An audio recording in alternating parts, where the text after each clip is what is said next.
সময় আমরা গায়ক গায়িকা নিয়ে ব্যস্ত বলতে আপনাকে একটু বলে দিই, আমাদের ছেলেরা আজকে যারা ইয়াং, এই সমস্ত ছেলেরা কানে হেডফোন লাগিয়ে রাত্রিতে বিছানায় যাই, ওই ছেলেটা সকাল বেলায় বলে হেডফোন লাগিয়ে গান শুনতে শুনতে কখন যে ঘুমিয়ে গেছি, কখন যে আমার মোবাইল বন্ধ হয়েছে আমি বুঝতে পারিনি। তবে আমার রাত্রিতে হেডফোনে গান না শুনলে আমার ঘুম ধরে না।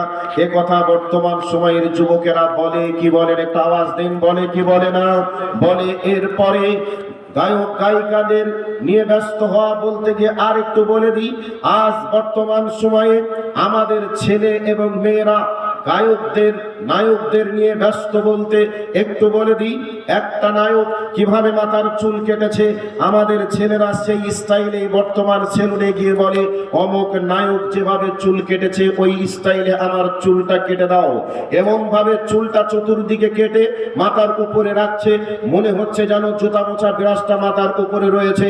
এইরকম দৃশ্য বর্তমান সময়ে দেখতে পাওয়া যায়। তো আল্লাহর নবী যে বলেছেন আমার উম্মতেরা